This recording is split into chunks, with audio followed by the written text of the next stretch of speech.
Ukiodagi. Yule ulurma nilikuwa nasema. Dala ni wamongo dhuluo. Watu wani mondo wabedu. Wabedu shape. Samoro bengine duondi okiel, ini pokoro ki duondi pod squeak. Pokinge balance duondi, pod koro ki doja. Ikiadu wale mi kwa gozi. Mano doja dole ni ya. Kwani wane adole. Bana mera peny ma adole. Iyudo ri adole ki duol maduong no. Kuro gicho dhi wuok ni ya. Ni kata ni ya. Na dua. Dua. Omera mane nalaka.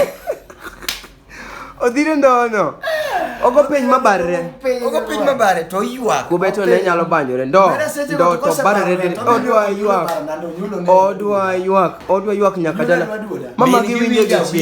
Mama gi winje gi chien. Awon gima ujire tango machamo nyathino. Kik bed gima paro ne. Mama gi wacho ni kik bed gima paro. Mineze piny gino. Machamo ga ji mweka.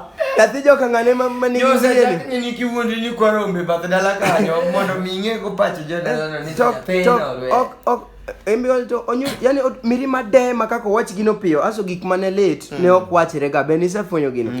Ki ywak gima late ok bi piyo yani miri mano moni ngade ma gima this wacho ni ok onyule mane dwanaga.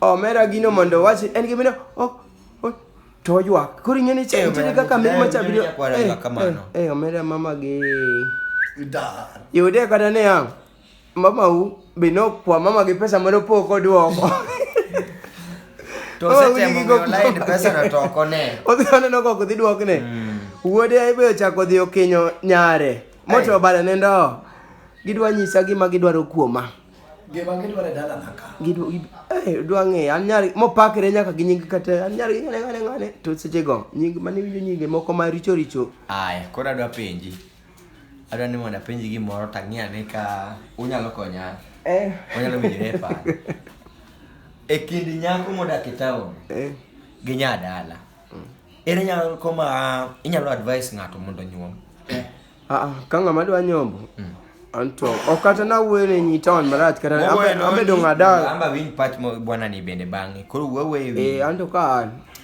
ng'ato dhiadhe choi kadem kucho do nyako moro kanyo konyuomo to mano dhako maber manade no koro ber ne en ni nyombo dala to ber ne no en nyar dala bedo ne nyar dala no ber nikech koro obiro gang'o koro nyar dala no biro gang'o en gi package moro isega chamo gweno ing'e gweno isechamo gweno dala isechamo gwen moko ma town maluorore kiyo ka iwinjo mit no kopogore chame bedo cham to nyake chame koso yawa osetede en kanyo en gweno okay kopogore gi chame no apart from that koso nikech koro nyadala ong'e tich nyalo loko sende koso en otegno en ing'eni kata siticons gikadong iluongo ni siticons moko mibawo kogno michuoga ok odhi ketho ni pesa gi en gino kiarego dala be samoro ji liedo koka mane to matuta ong'e suko kende en osuko ga kende maber osukrega en osukore kende ne kiure koseluok en gi ragol ye ragol do wow ya to winjo pachi no en gi ragol otemana ni to nalo gi en nyalo kata biro ko oketo usi oketo braids to duong adier kendo ber joma ng'eto ng'ane to ido dhako ma jaber to koro gik moko dhako mong'e somo pi kata pi olal to ok ywagre ni owecho kata chopod koro kupu ka kube to chwe gi leso suka osoyo kind kube kama to kete pat wiye ka to kube ninde ng'e ka nyalo sombo ni pi akiwasko kende kipinya ka kondele to pile aduogo iri kanyo edogo jara ini nyalo kao nyako inyalo kendo nyako inyalo advise ng'ato mondo kendo nyako ma adala koso nyar town anto taneno ni inyalo bedo gi nyar town nyako mosegol kuome dala kendo dala chako biro gi dala neno kasto bro neno nyulo wacho mae go nyulo rasta kasto yudo kaka banyo liedo konya na dwaro nyulo rasta nikech pok no neno rasta lakini man town ka oseneno jo rasta oseneno gi experience mag dhano giseneno jute ando to wadagi but kedi ade mi golo kade mobiro mago gin virgins by the way Mano vaje.